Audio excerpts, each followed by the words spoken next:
Et la deuxième barrière, c'est ça ne va pas marcher.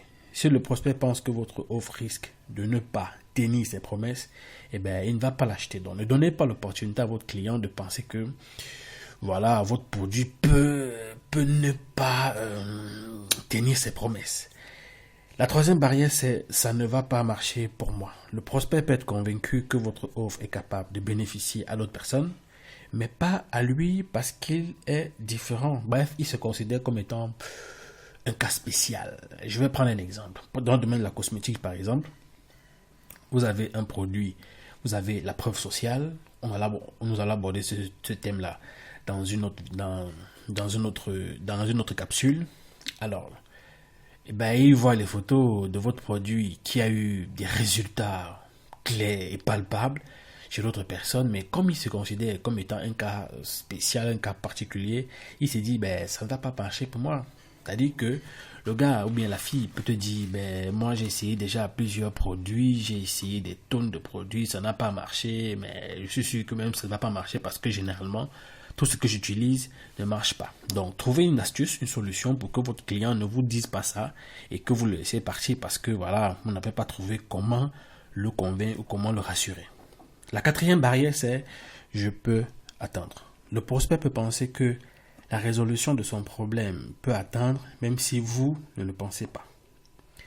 La cinquième barrière, c'est trop difficile. Si votre offre réclame un effort quelconque de sa part, le prospect peut être persuadé qu'il ne parviendra pas à s'en sortir ou en tirer profit. C'est-à-dire que faudrait que votre produit soit capable d'être facile d'utilisation. Je crois que aujourd'hui les réseaux sociaux viennent un peu donner un exemple clair. Moi j'ai rencontré une cliente qui voulait qu'on travaille ensemble, mais elle avait de la peine à comprendre que en fait l'informatique ce n'est pas WhatsApp, Facebook et tout le reste, et l'informatique est bien plus compliquée que ça. Elle n'arrivait même pas à saisir un texte dans Word. Et je me suis dit, parce qu'au départ, je lui demandais quel est ton niveau de maîtrise de l'outil informatique. Elle m'a dit non, pour ça, il n'y a pas de souci, je suis OK. Mais je me suis rendu compte qu'après on a commencé à travailler, elle n'arrivait même pas à saisir un texte. Puis alors, pour Excel. Et je me suis dit, comment est-ce qu'elle fait pour penser qu'elle a un niveau en informatique qui est très élevé, pourtant elle n'arrive même pas à saisir un texte. Et elle me dit, voilà, je suis vraiment très forte sur les réseaux sociaux et je comprends qu'en fait pour elle, elle a assimilé l'informatique aux réseaux sociaux. Et sachez-le bien, pour ceux qui ne le savent pas, Facebook d'utilisation est très simple, mais de conception, de codage très très compliqué. Imaginez-vous, il y a des centaines d'employés qui ont travaillé pour la création de Facebook, mais imaginez-vous pas que imaginez-vous un seul instant qu'il y avait une seule personne qui pouvait faire ce travail-là, c'est impossible. Donc 100 personnes peuvent travailler pour la création de Facebook, la maintenance et tout le reste, mais vous l'utilisez aussi facilement et vous arrivez à croire que Facebook est facile à faire. Sinon, il y en aurait des millions de Facebook d'ailleurs.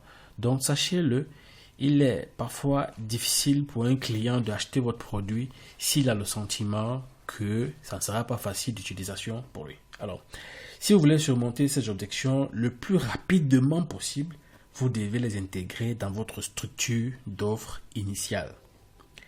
Alors, il faut comprendre que si aujourd'hui je vous parle de ces 5 objections-là, je vais répéter, ça coûte trop cher, ça ne va pas marcher pour moi, je peux attendre, c'est trop difficile. Et vous devez comprendre qu'il est temps pour vous aujourd'hui de trouver des réponses ou alors de corriger votre produit pour que ces objections-là ne vous soient pas proposées. Ça veut dire quoi? Il faut travailler en amont pour anticiper le fait qu'une personne dise une de ces 5 objections. Donc voilà, c'est tout pour aujourd'hui. La capsule de ce jour est finie.